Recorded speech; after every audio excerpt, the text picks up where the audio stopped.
On se retrouve tous ensemble pour la série de l'été. On a proposé un contenu exceptionnellement à toute notre communauté. Bah oui, on pense à vous, même en été. Et ouais. On anticipe. Et en plus, avec Cyril de l'Arche du Savoir, qu'on salue. Merci beaucoup Cyril d'être avec nous pour cet épisode 2. Bah écoute, ça fait plaisir, hein. On va continuer sur la lancée. On était bien cet été sur la plage, on met ça dans les oreilles. Bon, faut regarder les vidéos parce qu'il y a de belles images. Effectivement, on va mettre pas mal d'inserts et on vous envoie aussi éventuellement vers l'épisode numéro 1. On vous rappelle qu'il faudra suivre intégralement la série pour mieux la comprendre parce que c'est assez compliqué d'emblée, de base, pour un néophyte, hein. Le postulat de départ, il n'est pas assimilable comme ça. Il faut vraiment s'imprégner de toutes les informations que tu apportes jusqu'à la conclusion sur l'épisode 7 en fin d'été. Ouais, bah oui, c'est ça. On va essayer on essaie de vulgariser au maximum pour que ce soit accessible à tous. On essaye justement de jongler entre ce qu'on avait dit la dernière fois, entre le métaphysique et le concret. Tamara, elle me connaît depuis le tout début et c'est très bien que moi, si vous arrivez à épisode 4 et que vous n'avez pas vu épisode 1, 2, 3, c'est mort. Je vous dis tout de suite. J'essaie de mettre une cohérence et aussi un fil conducteur. C'est-à-dire qu'il y a dans la manière dont je donne l'info, il y a aussi une structure. Cette structure, elle vous permet justement de connecter les informations entre elles. C'est pour ça qu'effectivement, regarder les vidéos en cours de route, ça peut être gênant parce que des fois, il y a des sujets peut-être qui vont plus vous plaire que d'autres ou que peut-être vous allez vouloir plus partager que d'autres. Ouais, tiens, à ce moment, il a parlé de ça. Mais bon, si la personne, elle n'a pas vu 1 et 2 et que vous lui donnez la vidéo 3... ça risque de faire plouf, hein, ça va pas faire l'effet escompté. C'est vraiment quelque chose que je construis, que j'essaye de garder dans une certaine forme de chronologie, même si on va le voir. La pire des choses à faire, c'est de créer de la chronologie. Surtout là, dans l'épisode et l'épisode prochain, on va rentrer dans l'univers où on peut dire dans le lore de la création. Donc, quand on rentre dans le lore de la création, forcément, on a tendance à dater. On sait que l'univers a été créé il y a 13 milliards d'années, enfin c'est créé il y a 13 milliards d'années, de façon spontanée, ou pas. Justement, on a vu avec la dernière fois que il y avait peut-être derrière le mur de Planck, il y avait peut-être Monsieur Hazard ou Madame Hazard, on ne sait pas, qui étaient là planqués quelque part. On va essayer justement dans cette émission pour pouvoir vraiment préparer la prochaine, essayer de voir effectivement comment on pourrait, sans forcément le personnaliser, comment on pourrait définir l'existence et la création dans le sens où, encore une fois, jusqu'à aujourd'hui, la science définit ça comme quelque chose de spontané. En revanche, tout à l'intérieur de cette spontanéité nous laisse penser et peut nous indiquer que finalement c'était quelque chose de préparé bien avant. D'accord ? Quelque chose qui a été créé bien avant et quelque chose qui n'est pas spontané mais qui est le fruit de quelque chose. Eh ben, on était sur le premier épisode avec les origines, on passe au second sur la création. Voilà, donc justement par rapport à ce terme création, pareil, qu'est-ce qu'on met derrière ce terme création ? Parce que, comme disait Tamara la dernière fois, s'il y a une création, c'est qu'il y a un créateur. Je crois que c'est Spinoza qui disait que la création ne peut pas être de même nature que son créateur. C'est-à-dire que le créateur ne peut pas être de même nature que sa création. On a vu des principes fondamentaux la dernière fois, des principes fondamentaux de la physique quantique. On a vu des principes où ce qui n'est pas devient ce qui est, et que les principes de la physique quantique entre le monde ondulatoire, l'onde, et le monde particulaire, donc les particules, jouent sur ce qu'on a appelé, j'aime bien, c'est poétique, hein, on a appelé ça la parole. La fréquence sonore qui a créé toutes les choses dans l'univers, cette fréquence-là, on l'a appelée la parole. Donc si on l'a appelée la parole, c'est qu'elle a un langage. Si elle a un langage, c'est qu'elle a un émetteur. Hein, on va l'appeler comme ça. Et justement, cette notion entre l'ondulaire et le particulaire, qu'est-ce que ça nous dit ? Ça nous dit qu'il y a une double valeur. Quand les choses sont dans leur énergie potentielle, avant de devenir énergie cinétique, elles passent par une forme de langage. Et ce langage, on l'a vu, se dessine à travers des géométries. Les premières choses qui apparaissent dans l'univers sont des géométries. Donc, ça veut dire que s'il y a des géométries, il y a des choses mesurables. S'il y a des choses mesurables, c'est qu'il y a un système, on va l'appeler nous parce qu'on est des humains, mais il y a un système numéraire de numération. On a vu le système décimal qui manifeste avec les mains. On a vu le système d'ocadécimal qui, lui, gère plutôt la partie du temps. On avait vu qu'une main, c'est 12 heures, donc dans 24 heures, on est 2 mains. On a vu que l'une des premières géométries, celle qui apparaît comme étant la base de la structure de l'espace-temps et du temps-espace, parce que les deux se créent en même temps, c'est le tétraèdre. Le tétraèdre qui est à la base même de la molécule de carbone. Quand on regarde une molécule de carbone, elle dessine elle-même un tétraèdre. Donc ce tétraèdre, effectivement, pour ceux qui ont vu la première émission, ça peut interpeller. Sauf les gens qui sont au fait des géométries sacrées. C'est pour ça qu'il faut, des fois, on a tendance, et surtout nos amis New Age, Namasté, non je rigole, je vais me faire engueuler. Mais les gens qui ont... Non, parce que des fois, ils ont de la bonne... Mais non.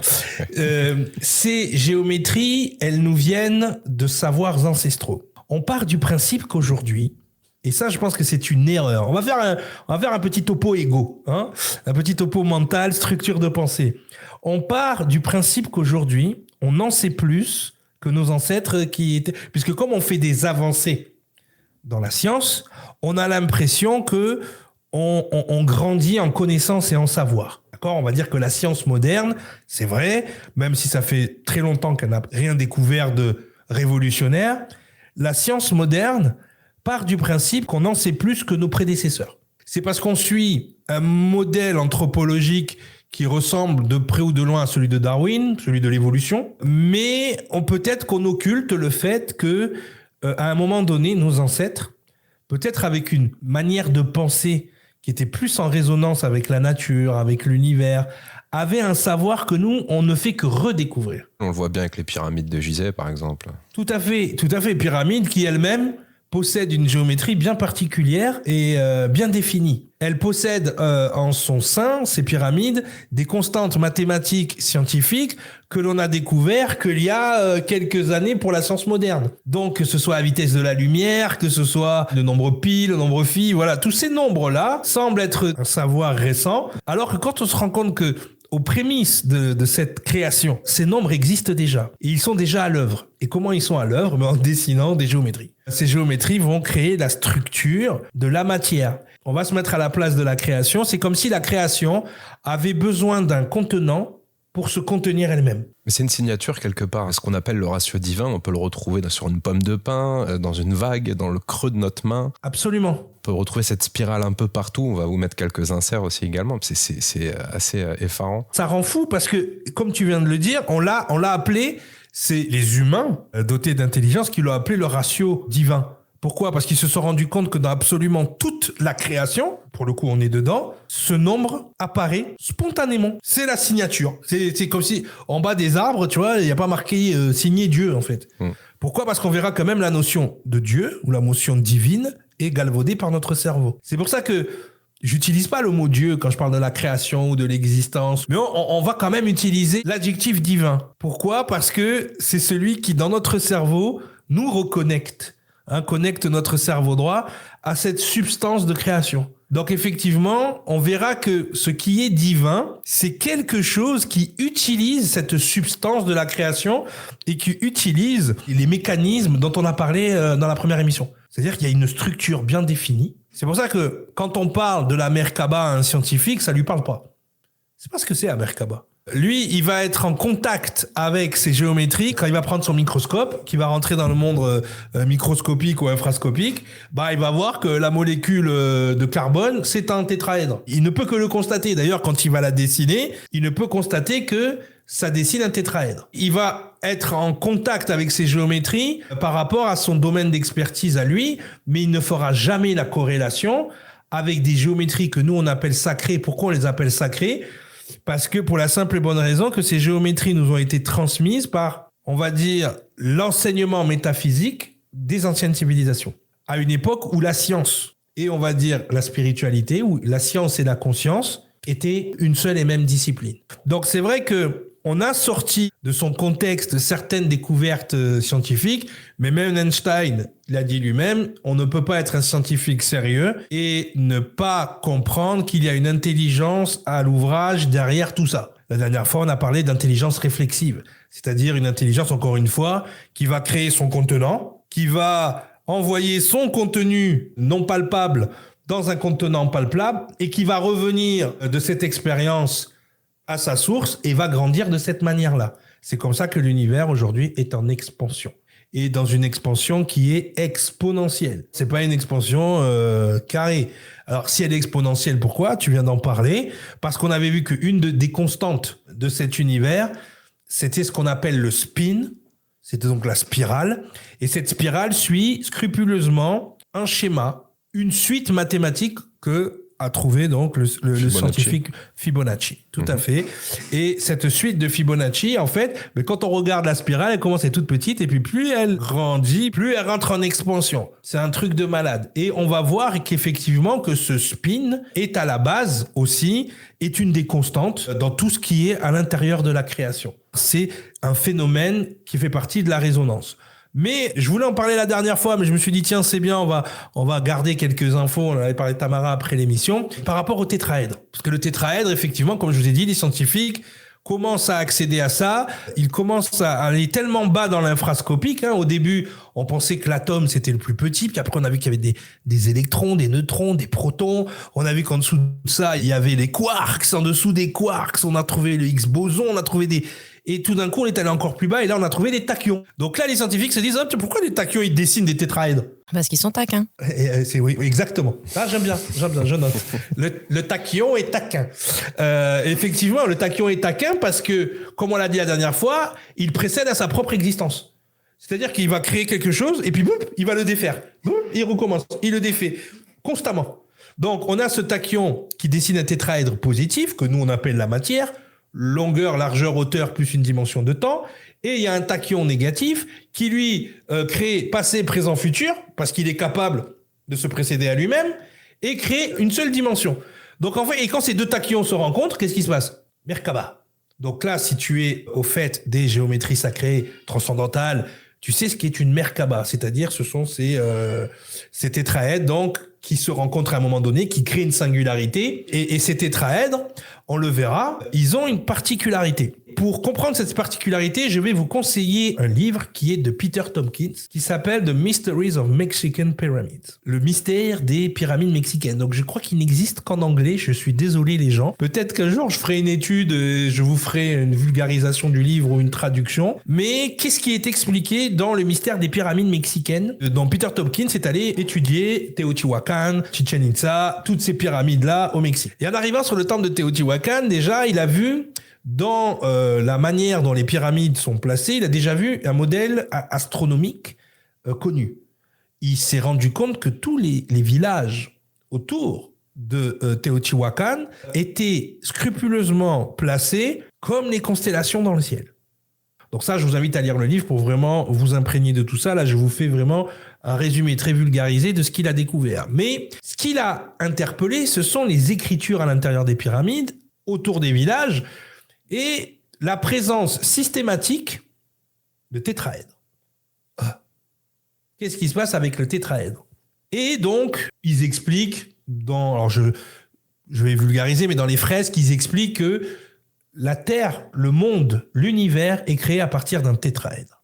Donc tout ce que je vous explique depuis tout à l'heure, sur le plan de vue scientifique, là on est sur une civilisation précolombienne, les Mayas, qui ont des us et coutumes, des légendes assez, je pense au Quetzalcoatl, au serpent à plumes, qui pourraient faire les choux gras s'ils étaient bien interprétés des ufologues, par exemple, ou d'autres choses. Et c'est pour ça que c'est important, parce que là, on va parler de créationnisme, mais on verra qu'on va vite, très très vite, partir de l'idée créationniste et partir vers une idée plutôt d'interventionnisme.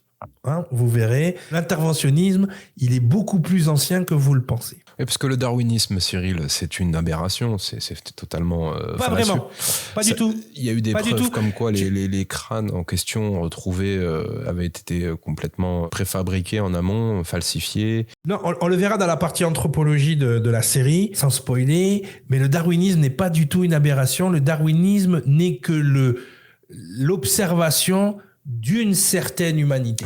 D'accord, oui, on y reviendra. Oui, intéressant, je fais la jonction. Okay. Ouais, tu vois, c'est-à-dire que par rapport à nous, par rapport à l'évolution animale, par rapport à l'évolution, entre guillemets, on va l'appeler humanoïdes. Par rapport aux hominidés de la Terre, effectivement, et d'ailleurs, il tombe sur un os. Il tombe sur le chaînon manquant. Pourquoi il tombe sur le chaînon manquant? Parce qu'il ne prend pas en considération, spoiler alert, la partie interventionniste. Attention. Donc, on revient à ces tétraèdres. Donc, effectivement, dans cette création, on a ces tétraèdres. Et donc, les Mayas sont au courant que l'univers est parti de tétraèdres. Et ils savent aussi que ces tétraèdres, la première chose qu'ils font, ils vont créer de l'énergie. Et que, vous le savez, la figure circonscrite d'un triangle, c'est un cercle. Donc, la figure circonscrite d'un tétraèdre, c'est une sphère. Et là, je viens de mettre 1 million de platistes en PLS. Donc, à partir du moment où ces tétraèdres créent des sphères, vous avez un symbole qui est très connu, surtout des kabbalistes. Quand vous prenez la Merkaba et que vous, à chaque pointe de la Merkaba, vous mettez des sphères, justement, créées par ces tétraèdres, ça dessine un cube. Et on l'appelle le cube de Métatron. Très important, le cube métatronique, parce que lui-même fait partie des constantes de la création. Et quand on défait ce cube métatronique, pour ceux qui connaissent la Kabbale, on a ce qu'on appelle l'arbre de vie des kabbalistes. OK ? On s'arrête là parce que ça, c'est quelque chose qu'on verra plus tard, peut-être même dans la saison 2. Parce qu'il y a beaucoup de choses à dire sur ce fameux cube. On le retrouve partout aussi. Ouais. Oui, mais le cube, on le retrouve dans beaucoup de religions, de civilisations. Ouais. À la Mecque, tu vas retrouver. Et à la caisse d'épargne. Les distributeurs sont des cubes noirs. Le culte de Saturne aussi fait... oui, voilà. Ben, rappelle-toi, la Sega Saturn, c'était quoi? C'était un cube. Ouais. On clôt cette parenthèse. Non, mais attends, on fait le lien là direct entre un cube et Métatron? Disons que ce que représente Métatron, le scribe, rappelle-toi, Métatron est le scribe de Dieu. Donc, si Dieu a une parole, qui l'écrit? Le cube. Ok. Ok. Merci. On va pas perdre les gens tout de suite, là. On est en train de digresser, mais c'est très bien parce que c'est des choses qu'on va revoir après. Donc, c'est bien qu'elles apparaissent dès le départ. Parce que le but de cette émission et de celle d'avant, c'est de vraiment vous montrer que ce qui se manifeste depuis le début. C'est juste qu'on a perdu le fil du mécanisme, mais quand on retourne dans ce plan mécanique, ce schéma qui est à la fois basé sur un chaos incroyable et à la fois sur un ordre incroyable, sur une partie, on va dire, prédéterminée, c'est ce qu'on a vu. On s'est dit, mais c'est pas possible, toutes les lois de l'univers sont présentes. Donc il y avait quelque chose de prédéterminé, mais qu'en même temps, il y avait quelque chose qui était presque de l'ordre de la volonté. Donc on était pris dans ce que nous, philosophiquement, on appelle déterminisme-volontarisme. Et ça existe depuis le départ de l'univers. Donc, on repart sur ce tétraèdre qui dessine des bulles, Et ce qui est étrange, c'est que dans le temple maya de Teotihuacan, on te montre ça. Et Tolkien se rend compte que quand tu dessines un tétraèdre à l'intérieur d'une bulle, il dessine au nord une latitude à 19,47 degrés. Tu vois, si tu prends la sphère et que tu la quadrilles comme avec des méridiens terrestres, ça dessine 19,47 degrés. Donc, qu'est-ce qu'il a fait? Il a pris un globe terrestre, il a prédéfini le tétraèdre de la Terre, qui supposément est une sphère, et à 19,47 degrés, il y a le temple de Teotihuacan. Ça veut dire que les gens qui ont construit ce temple, non seulement ils savaient qu'ils étaient sur une sphère, désolé les platistes, mais en plus, ils savaient exactement où ils étaient sur la sphère. Donc, il y a deux raisons à ça. Soit ils avaient vraiment la connaissance des bases de la physique quantique, de l'univers, des géométries et tout ça, soit ils étaient capables d'aller dans l'espace. Parce qu'ils n'avaient pas de satellite, ils n'avaient pas de GPS, on n'avait pas tous les instruments contemporains. Ça, tu sais pas. Peut-être qu'ils avaient une forme de GPS que nous, on n'a pas. Ouais, effectivement, mais c'est comme les ley lines. De Nazca, oui, complètement. Oui. Tu dis, mais attends, ça, c'est des choses qui ont été conçues pour être vues du ciel. Donc voilà, pourquoi c'est intéressant de lire ce livre? Parce que vous avez toutes ces explications-là. Donc là, on n'est pas dans l'extrapolation, est-ce que la Terre est ronde, est-ce que la Terre est plate? On en est dans une extrapolation. La Terre suit scrupuleusement les mécanismes de création. Point barre. Point barre. Et ça va au-delà de toutes les suppositions scientifiques ou des inventions scientifiques qu'on essaye de prouver est-ce qu'elle est ronde ou est-ce qu'elle est plate. Non, là, on est sur un principe de base, c'est que tout dans l'univers se crée de cette manière. Alors, on te dira, les autres personnes, les platistes, ils te diraient, oui, si c'est une création naturelle. Si c'est fabriqué, c'est plat. Mais pour moi, c'est fabriqué. Et je vais vous dire pourquoi. Parce que ce que tu appelles création naturelle est simplement une création d'un être extérieur. C'est-à-dire que ce que nous, on appelle la nature, qui est montée comme une horloge suisse et qu'on appelle phénomène naturel, est-ce que tu penses, on l'a dit la dernière fois, parce que quand tu dis que c'est un phénomène naturel, tu sous-entends que c'est spontané et que c'est le fruit du hasard. Alors qu'on comprend bien, en regardant la précision du truc, que ce n'est pas le fruit du hasard. De la même manière qu'on va appeler ce qu'on fait avec les ordinateurs de l'intelligence artificielle, nous sommes une intelligence artificielle d'être ou d'intelligence supérieure. D'accord ? Tout simplement. Et que ce qu'on appelle la nature, c'est pour moi, et ça tu sais, si un jour tu as la chance, ou genre un jour peut-être qu'on ira ensemble, hein, mais on va dans les tribus amérindiennes au Canada et tu les écoutes te parler de tout ça et tu vas voir que moi j'ai compris ça en parlant avec eux. J'ai compris que à un moment donné, ce qu'eux ils appellent l'esprit de la nature, c'est pas pour rien. Quand tu as une intelligence réflexive qui est capable de prendre ton dioxyde de carbone et de te le rendre en oxygène, l'intelligence du truc, c'est trop en fait. C'est trop. C'est-à-dire que à un moment donné, tu peux pas penser que la nature ne réfléchit pas. Quand tu vois comment la Terre s'autorégule, quand tu vois toutes ces choses-là, pourquoi on l'appelle Alma Mater, la Terre-Mère, la mère nourricière ? Il y a un mécanisme à l'intérieur qui est plus qu'intelligent. C'est un mécanisme conscient. C'est pour ça que beaucoup de civilisations ont considéré la Terre, et on le verra, les Hébreux eux-mêmes, dans l'écriture des Saintes Écritures, là, quand ils parlent de la Terre, on verra, ils utilisent deux mots. Ils utilisent Aeretz quand ils parlent de la matière, de la Terre. Quand ils parlent de la mère nourricière, de la Terre en tant que planète vivante, consciente, il appelle Adama. Qu'est-ce que tu entends dans Adama ? Tu entends Adam et tu entends âme. Tu entends les deux, Adama. C'est pour ça que il faut faire très attention aux traductions. Il y a marqué le mot terre, mais est-ce qu'on nous parle de la terre, la matière, ou est-ce qu'on nous parle de la terre, la planète Terre ? Très important. Donc quand ils te diront oui, si c'est un phénomène naturel, pour moi, notre univers, nos galaxies, nos systèmes solaires, nos planètes sont créés par une intelligence supérieure. Point barre. C'était juste pour le plaisir de t'entendre dérouler. Hein. Je sais, mais je te connais. C'est la balle au bon. Non, mais c'est vrai, mais tu vois, c'est là qu'ils sont contradictoires, en fait. On a des concepts qui nous ont été programmés dans la tête, et finalement, on regarde les choses. Quand tu dis un phénomène naturel, tu penses à quelque chose d'automatique. Et quand tu penses à quelque chose d'automatique, tu te dis, bon, moi, je réfléchis pas pour que mon cœur batte. Je réfléchis pas pour que mes poumons respirent. Ça se fait automatiquement. C'est un système naturel. Mais pourquoi automatiquement, c'est un système naturel ? Parce que c'est relié directement à une conscience que je n'ai pas, là, tout de suite, qui est soit dans mon subconscient, soit dans mon inconscient, et cette partie-là de moi est connectée à quelque chose de plus grand. Mais comme j'ai pas accès à l'info de ce quelque chose de plus grand dans un premier temps, ben, je me dis, bon, c'est comme ça. Et à partir du moment où je me dis, c'est comme ça, c'est fini, en fait. Donc, qu'elle soit ronde ou qu'elle soit plate, dans les deux cas, ça a été créé de manière, nous, on va appeler ça naturel, mais pour l'énergie, l'intelligence qui a créé ça, c'est artificiel. Parce que c'est fait avec les mains. C'est fait avec ses mains. Les 10 doigts, la lettre Yod en hébreu, c'est les 10 doigts de Dieu qui se posent et qui créent la vie. Mais quand je dis les 10 doigts, vous pensez à un être qui pose 10 doigts sur quelque chose. Non, c'est mathématique. C'est tout ce qui est régi par la décimale mathématique et matière. Point barre. Tout ce qui va être dans la vie matérielle est basé sur des cycles de 0 à 9. 10 digitaux, des digitales. C'est pour ça qu'on appelle ça digits en anglais. C'est parce qu'on peut toucher avec les doigts. Donc vous voyez bien que le métaphorique, qu'on va dire l'onde, devient réel quand on rentre dans les particules et qu'on rentre dans la particularité de chaque chose. Pour bien comprendre ça, ce que je suis en train de vous dire, tu vois, parce que tu m'as fait une transition de folie, t'as marrant.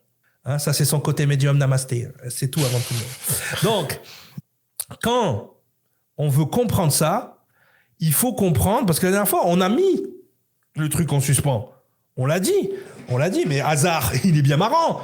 Mais il fait tellement les choses bien, il fait tellement les choses de façon précise, qu'à un moment donné, il va falloir lui donner un nom. Bon, il y a des gens, ils appellent ça Dieu. Pour moi, c'est divin, oui. À partir du moment où une intelligence est capable d'utiliser l'émanation de création pour créer quelque chose, elle est divine. Est-ce qu'elle est le grand Dieu des religions? J'irai même plus loin. On le verra dans la partie un peu théologique des émissions. Mais ce qu'on appelle Dieu dans les religions, c'est pas le créateur de toutes choses. Ça, il faudra bien le comprendre. C'est ce que les religieux ont essayé de nous faire croire. Et on le verra. Tout est écrit, tout est correct. Mais pour comprendre ça, il faut comprendre, merci pour la transition Tamara, ce qu'on appelle l'échelle de Kardashev. Est-ce que vous avez déjà entendu parler de l'échelle de Kardashev? Du tout. Scientifique russe qui s'est posé sur la question justement de la civilisation dans l'univers. Non pas uniquement de la civilisation terrestre, mais en termes de ce que nous, on considère comme étant une civilisation, c'est-à-dire un groupe de personnes qui évoluent dans le savoir et la connaissance. On est parti du principe que nous, on était en bas de l'échelle. Et c'est vrai. Et il a créé plusieurs types de civilisations. Il les a pas créées, il les a notées en fonction du nombre de joules utilisés. C'est un rapport mathématique, scientifique que je trouve très smart, très intelligent. C'est-à-dire qu'en fonction de l'énergie, en fonction de comment on gère l'énergie, on est un type de civilisation. Donc, si tous les types d'énergie existent, ça veut dire que toutes les manières de gérer ces énergies existent. Ça veut dire que si toutes les manières de gérer ces énergies existent, potentiellement, il existe des hasards, on va les appeler des hasards, qui eux sont capables de gérer ces niveaux d'énergie. Puisque, force est de constater que dans l'univers, tous ces niveaux d'énergie sont gérés. Et sont gérés de manière implacable, d'une précision d'horloger. Cette précision nous laisse sous-entendre qu'il y a une intelligence, encore une fois, réflexive, qui évolue et qui se sert de ces niveaux d'énergie. Sinon, il n'y a rien qui tiendrait. C'est comme la matière noire. Personne n'est capable de la quantifier, de la mesurer, de savoir ce que c'est, de quoi elle est faite. Mais tout le monde est d'accord pour dire que si elle n'existait pas, l'univers partirait en sucette. Et bien de la même manière, tous ces niveaux d'énergie qui sont gérés de manière d'horloger et à des niveaux différents, s'il n'y avait pas quelqu'un pour les gérer, ça ne tiendrait pas. Donc, on part de ce principe dans l'échelle de Kardashev qu'il y a plusieurs types de civilisations. Bon, ben là, on est mal barré, nous, alors, du coup, sur cette échelle-là de maîtrise de l'énergie, on est à la maternelle, on n'est même pas en primaire. Quoi. C'est simple. Il y a énergie de type 1, civilisation de type 1. Donc, énergie de type 1, comme tu viens de le dire, c'est la gestion des énergies de la planète. Une civilisation qui est capable de pérenniser, de rentrer dans une espèce de prospération de la planète. D'accord? C'est-à-dire que chaque être sur Terre a le même niveau d'énergie, le même niveau de nourriture, le même niveau, tout est, on est en pérennisation, on a besoin de rien faire, on est une civilisation de type 1, homogène, complètement maître de son climat, complètement maître de sa nourriture. On est civilisation type 1 quand on est ça. Alors type 1, je précise, prospériser, ça veut pas dire exploiter. On est bien d'accord. Non, mais t'as pas besoin d'exploiter puisque du coup, en fait, t'as pas besoin d'exploiter quand t'es en civilisation de type 1, puisque tu es tellement en harmonie avec la nature que l'échange se fait automatiquement, naturellement. Oui, c'est là-dessus que je voulais insister. Si vous écoutez déjà ce truc-là, vous avez compris qu'on n'est même pas type 1, l'être humain. D'accord? Donc déjà, ça c'est... Oui. OK? Ensuite, on est civilisation de type 2. Civilisation de type 2, en termes d'énergie, c'est une civilisation qui est capable de contrôler l'énergie de son étoile la plus proche. C'est-à-dire de contrôler donc l'énergie d'un système solaire. Tu vois On en est très très loin, oui. Voilà. C'est-à-dire on contrôle, on a notre étoile et on en contrôle et on gère l'énergie de notre étoile au maximum. C'est quand même fou qu'on soit sur une planète avec une naine jaune au-dessus de la tête. D'accord? Avec de l'eau quasiment en abondance sur cette planète. Et que la seule énergie qu'on arrive à utiliser, c'est des énergies fossiles de dinosaures qui sont morts il y a des milliards d'années pour vendre du pétrole et se faire de l'argent. On est teubé. L'être humain est teubé. D'accord? C'est clair. C'est pour ça qu'on n'est même pas type 1. Parce que on est dans un délire quand même. Donc, civilisation type 2, on est capable de gérer un soleil, une étoile. Donc, ça veut dire quoi si tu es capable de gérer un soleil et une étoile? C'est que tu es capable de gérer la vie. Tu es capable de gérer l'information de la vie. Tu es capable de gérer votre ADN. Les particules qui composent votre corps et votre ADN sont des poussières d'étoiles, comme le soleil, qui ont le code de la vie à l'intérieur d'elles.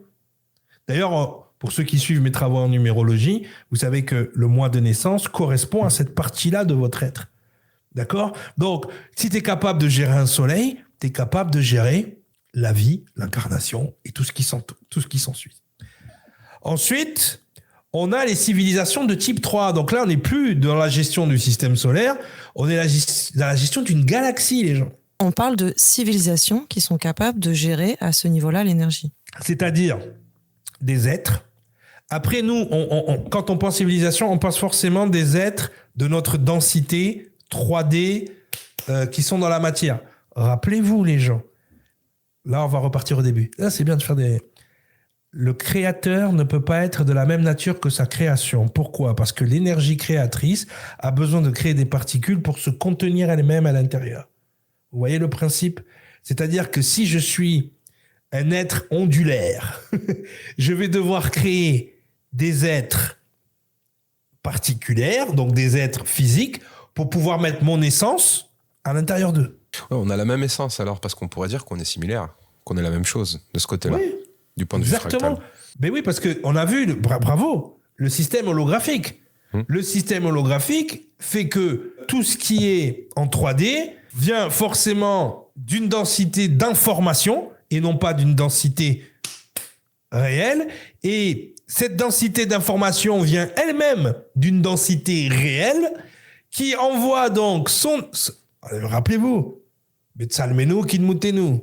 Avec notre image, qui envoie son image dans la partie ondulaire. L'image ondulaire se reconstitue dans la partie réelle 3D et ça donne notre réalité. Donc effectivement, si on suit ce principe-là de base, forcément, nous, quand on pense civilisation, ça peut être des civilisations d'êtres qui ne sont pas dans notre densité.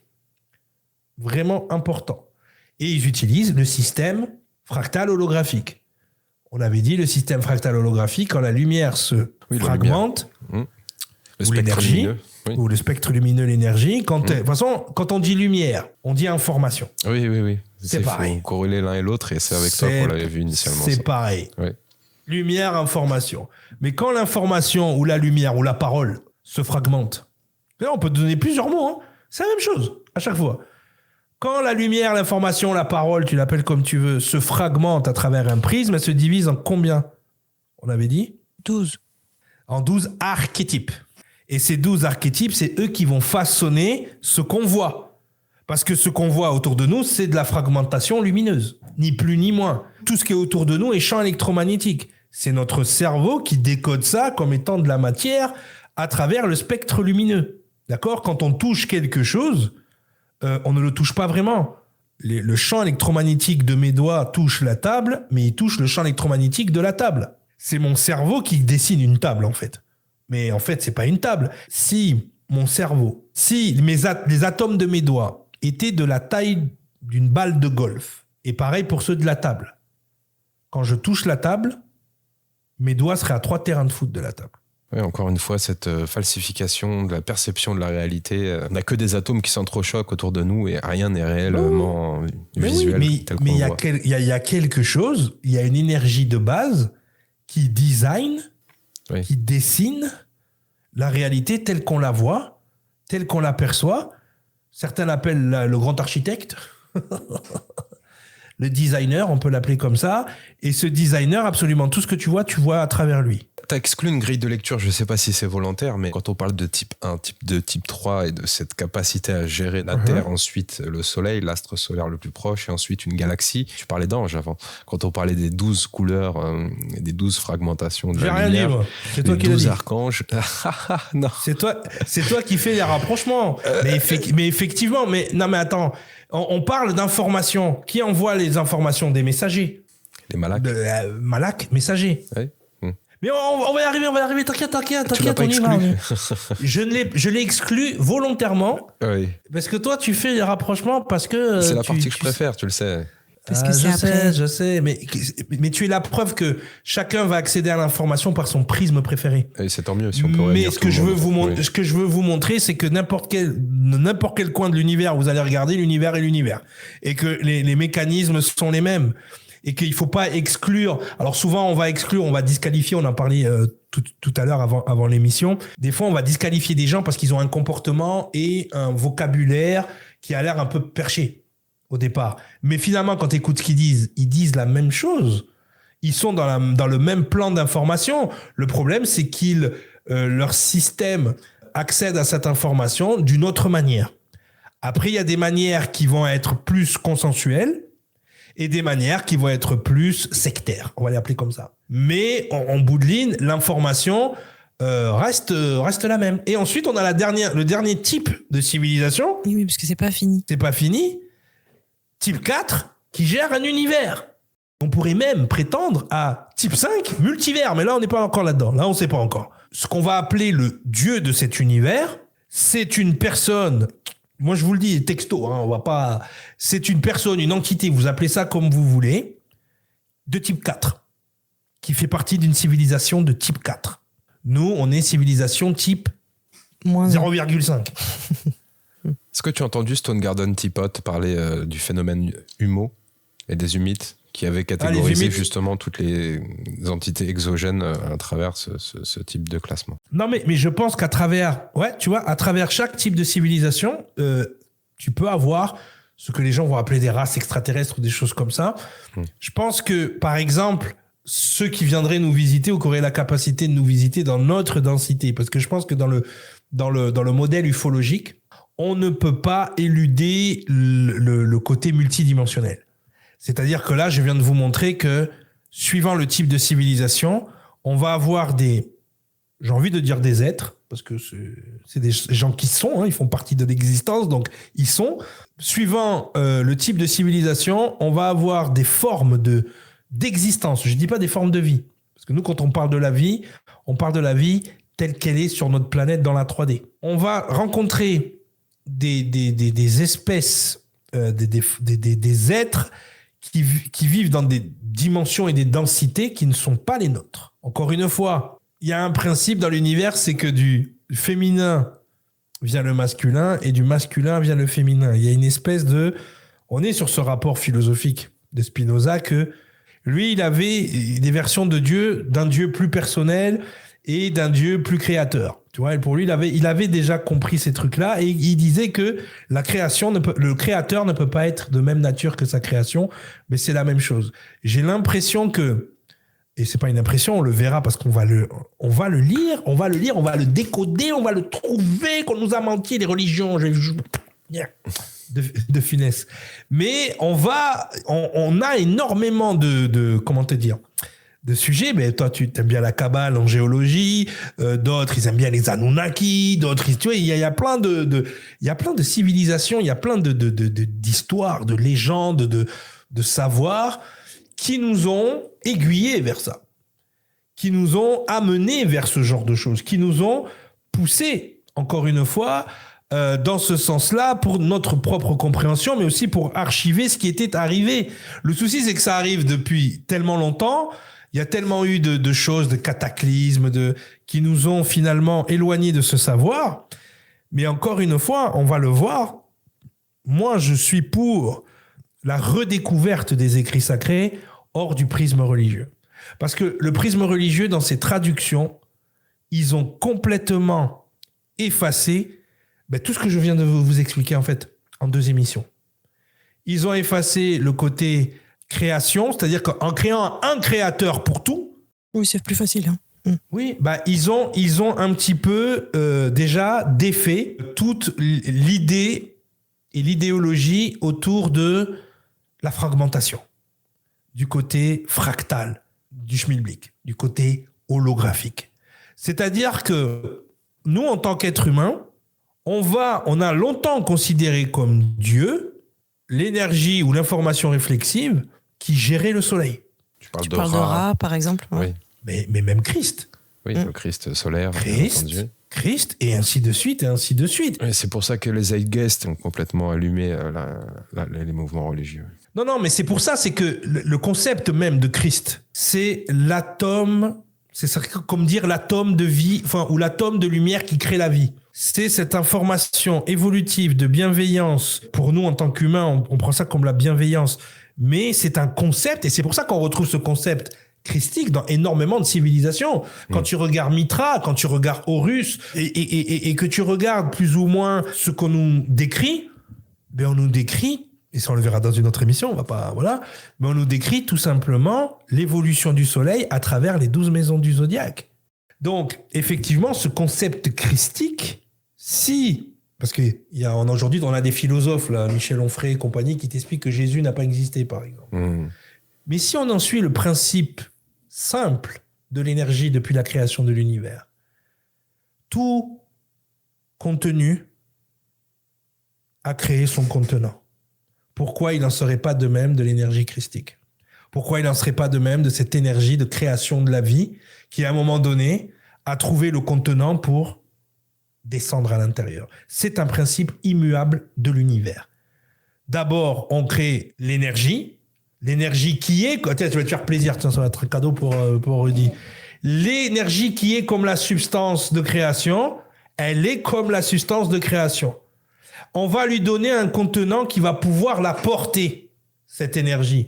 Je porte l'énergie, je suis comme l'énergie. En hébreu, Michael, en latin, celui qui porte l'énergie, Lucifere, Lucifer. Ces énergies-là, à un moment donné, se manifestent. C'est la base, mais c'est une autre manière de l'expliquer. Qui a vu le Fils a vu le Père. Exactement. Garde ça pour la prochaine fois, ça c'est bien. D'accord. C'est bien, mais il y a plein de paroles de Jésus qui sont quasi astrophysiques, quoi, en fait. Et justement, cette notion de père, elle est importante. Pourquoi on dit le père, patriarcat, les filles? Moi, j'ai fait une émission sur le matriarcat. J'ai mis 3 lobbies féministes en PLS. Donc, le truc qu'il faut vraiment comprendre, et tu as bien utilisé le terme père, c'est quoi la valeur d'un père? Il donne quoi, le père, à son fils ou à sa fille? L'image. Donc on verra tout ça, on verra tout ça. J'en profite quand même pour dire à tout le monde que cette émission, elle est magnifique sur le matriarcat. Elle dépoussière absolument toutes les croyances. C'est vrai que tu l'avais enregistrée, ça datait pas d'hier, mais elle est toujours tellement essentielle et d'actualité. J'invite tous les auditeurs à aller la découvrir. Déjà, il faut comprendre les concepts de départ. Là, on a compris qu'effectivement, on avait une énergie qu'on pourrait considérer de masculine, qui, elle, envoie de l'information. Et on a une énergie féminine qui porte cette information. On a l'onde qui est masculine et on a les particules qui sont féminines parce qu'elles portent l'info. Comme un utérus, Da Vinci Code, vous l'avez déjà vu, celle qui porte la vie, celle qui porte l'énergie. Tu vois, c'est pour ça que les Hébreux disaient toujours « L'homme donne l'esprit, la femme donne la vie ». C'est exactement ça. Animus, celui qui va s'animer, il va s'animer dans la matière, alma matière. Le mot matière vient de mater, vient de maman. D'accord? Donc, on a une énergie maternelle, une énergie paternelle. D'accord? Une énergie qui s'est créée dans le chaos et une énergie qui se met en ordre. Donc, c'est pour ça que quand on dit que tout est juste, j'ai du mal avec ça. Tout est juste, tout se justifie. Parce que les choses se mettent en ordre après le chaos. Et merci, on restera sur ces mots, Cyril. Rendez-vous la semaine prochaine. On demande à tous les internautes éventuellement qui veulent avoir plus de contenu, en leur rappelant que tu as un site qui s'appelle l'Arche du Savoir. Donc vous tapez l'Arche du Savoir sur Google et il y a énormément de formations et de compléments d'informations. Également la Bible Schooling. Ouais, Bible Schooling, très important dans le décodage. Justement, dans la prochaine émission, on va mettre les pieds dedans. On va y aller. On va justement continuer sur la lancée de celle-ci pour comprendre ces concepts-là. C'est très important parce qu'après, justement, la création de la Terre, en particulier, ce qui s'est passé sur la Terre, comment ça s'est passé, comment ça en arrive à nous, ça, il faut vraiment le capter. Et après, on rentrera dans les détails, justement, comment l'angéologie nous parle de ça, comment les Mayas nous parlent de ça, comment les Anunnaki, les Sumériens nous parlent de ça. On verra qu'il n'y a pas tant de similitudes, parce que beaucoup font de rapprochements entre les écrits sumériens et les écrits bibliques. Attention, ça, c'est un danger, justement, parce que comme on commence un peu à le voir, l'information se manifeste toujours de la même manière, sur les mêmes principes, sur les mêmes schémas. C'est pour ça que chaque civilisation, on verra que chaque lignée génétique vit sensiblement les mêmes processus de création. Allez, on reste à l'écoute. On vous dit à la semaine prochaine. L'énergie christique est sa manifestation en toute chose. ses origines et son évolution à travers les âges. Ses concepts clés, sa terminologie, son histoire et sa symbologie. Nous proposons, en partenariat avec l'Arche du Savoir, à ceux qui souhaitent approfondir les connaissances exposées lors de cette série, le tout dernier atelier de Cyril intitulé Christologie. Bénéficiez de 15% de réduction en appliquant le code AMEDECINE et en cliquant sur le lien dans la barre de description.